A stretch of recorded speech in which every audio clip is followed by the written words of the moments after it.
नमस्ते, हेलो, मैं हूँ प्रज्ञा।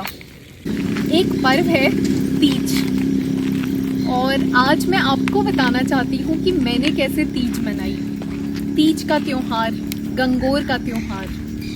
बचपन से ही गंगोर का त्योहार कुछ अनोखा लगता था। तब याद करूँ तो याद है खीर चूरमा, मेहंदी, सिंधारा। तब मम्मी को देख लिया करती थी, कभी मामी के साथ, कभी अपनी फ्रेंड की मम्मी के साथ। ज़्यादा से ज़्यादा मुझे टिक्की लगानी होती थी और गीत सुनने होते थे।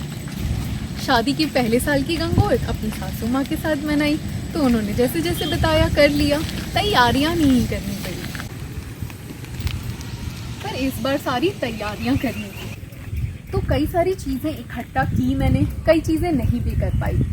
फिर मुझे याद आया कि भगवान तो भावना के भूखे हैं, और बस इस चीज़ को मन में रख के मैं आगे बढ़ती थी। मैं अभी साउथ इंडिया में हूँ, और साउथ इंडिया में भी शहर से दूर। अब यहाँ किसी को ये समझाना कि रोली क्या होती है बड़ा ही मुश्किल था। गंगोर ड्रॉ की,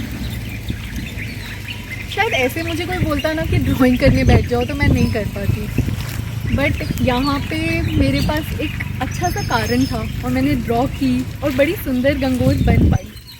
अब अगला स्टेप था मेहंदी लगाना। रात को बैठी मैं, हस्बैंड को बोला आज डिनर तुम संभाल लो, उसने संभाला, और उसके बाद मैं मेहंदी लगाने बैठी। आजकल बहुत सारे आर्ट हैं जो बहुत फेमस हो गए हैं, जैसे मंडला आर्ट, लेकिन जब मैं मेहंदी लगाने बैठी ना, तो शायद वो एक अलग, एक मेडिटेशन की तरह ही था। इस बार मैंने थोड़ा सा प्रोग्रेस किया। बचपन में बस टिक्की देना जानती थी, फिर शायद थोड़ी टेढ़ी मेरी मेहंदी मारना जानती थी, पर इस बार मुझे लगता है मैंने खुद को सरप्राइज़ कर दिया। और मेहंदी की वो खुशबू, मेहंदी के मैंने गीत भी चलाए। उसके बाद मैंने अपने पैरों में भी मेहंदी लगाई। मैंने कहा आप कर ही रहे हैं तो पूरी परफेक्शन से करते हैं ना, पूरे आनंद से करते हैं। तो पैरों में मैंने पायल लगाया, बिछिया बनाई, और बहुत मज़ा आया। मुझे याद नहीं है आखिरी बार कब मैंने पैरों में मेहंदी लगाई थी शादी के दिन के अलावा।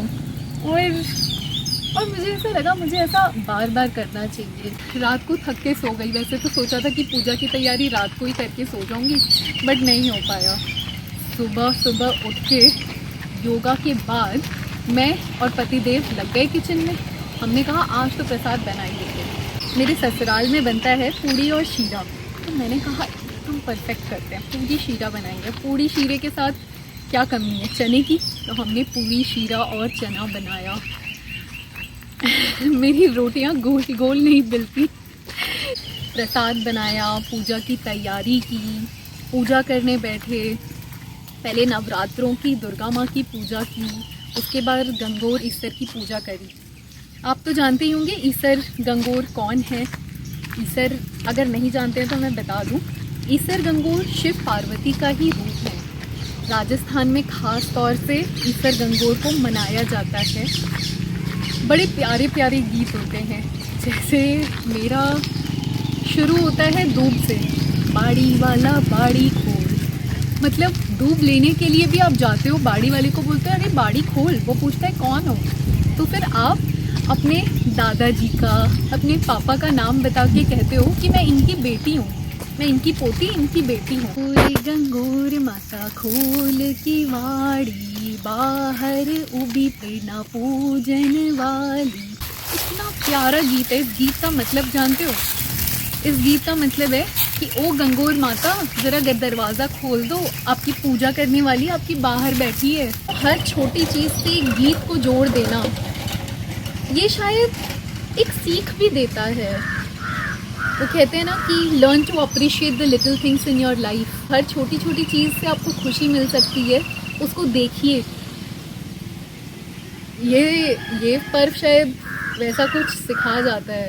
एक एक छोटी छोटी चीज़ इतनी प्यारी, आपको ज़मीन से जोड़ देती है, आपको खुद से जोड़ देती है।